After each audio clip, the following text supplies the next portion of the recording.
12वां सिपारा सूरह हूद की आयत नंबर 77 और 78, 77 और 78।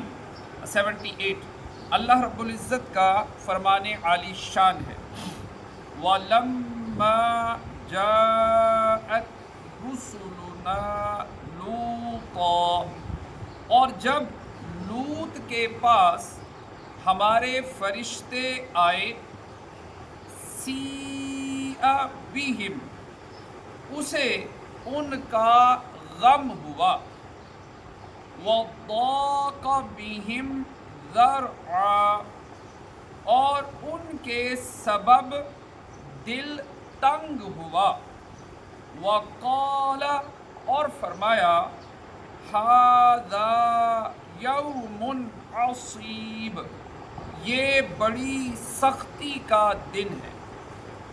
हज़रत इब्राहीम अलैहिस्सलातु वस्सलाम के पास से होकर फरिश्ते खूबसूरत लड़कों की शक्ल में हज़रत लूत अलैहिस्सलातु वस्सलाम के पास आए।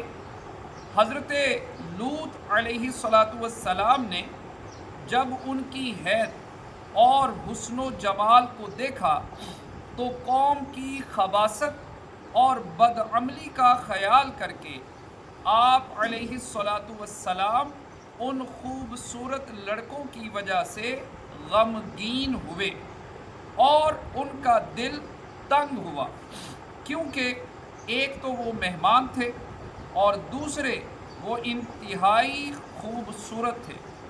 इसलिए उनके बारे में आप अलैहिस्सलातु वस्सलाम अपनी कौम की तरफ से खौफज़दा हुए और फरमाने लगे कि ये बड़ा सख्ती का दिन है। मरवी है कि फ़रिश्तों को अल्लाह ताला की तरफ से हुक्म ये था कि वो कौम लूत को उस वक्त तक हलाक न करें जब तक कि हज़रत लूत अलैहिस्सलातु वस्सलाम खुद उस कौम की बदअमली पर 4 मरतबा गवाही न दें। चुनाचे जब ये फरिश्ते हज़रत लूत अलैहिस्सलातु वस्सलाम से मिले तो आप अलैहिस्सलातु वस्सलाम ने उनसे फरमाया, क्या तुम्हें इस बस्ती वालों का हाल मालूम न था? फरिश्तों ने कहा, इनका क्या हाल है? हज़रत लूत अलैहिस्सलातु वस्सलाम ने फरमाया, मैं गवाही देता हूँ कि अमल के एतबार से रोए ज़मीन पर ये बदतरीन बस्ती है, और ये बात आपने 4 मरतबा फरमाई। हज़रत लूत अलैहिस्सलातु वस्सलाम की बीवी जो कि काफिरा थी, वो निकली और उसने अपनी कौम को जाकर ख़बर दी कि हज़रत लूत अलैहिस्सलातु वस्सलाम के यहाँ ऐसे खूबरू और हसीन मेहमान आए हैं जिनकी मिस्ल अब तक कोई शख्स नज़र नहीं आया। वजाअहू कौमुहू युहरऊन इलैहि, और उसके पास उसकी कौम दौड़ती आई।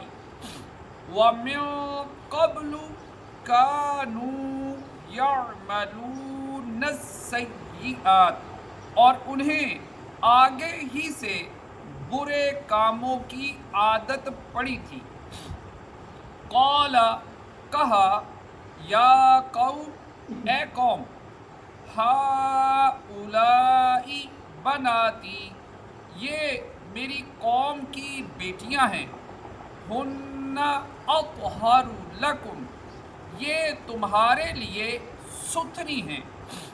फत्तकुल्लाह, तो अल्लाह से डरो।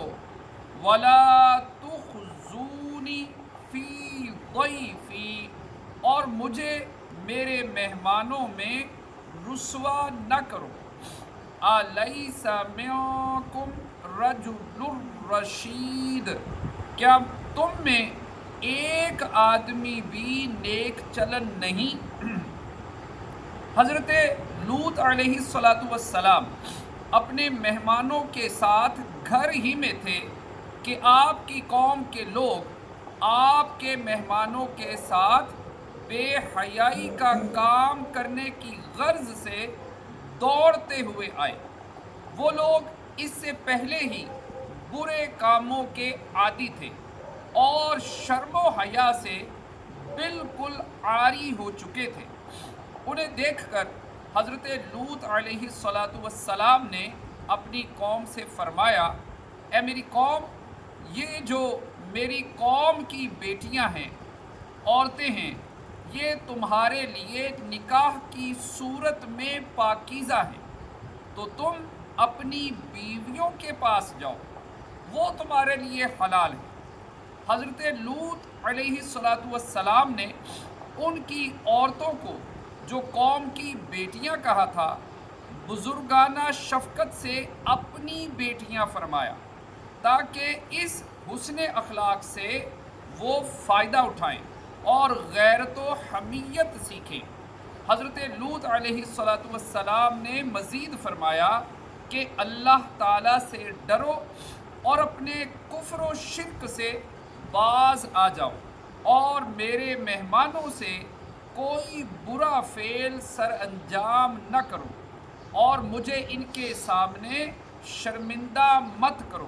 کیا تم میں کوئی ایک بھی ایسا نیک آدمی نہیں کہ جس کی بات مان کر تم اس برے فعل سے باز آ جاؤ؟ صلو علی الحبیب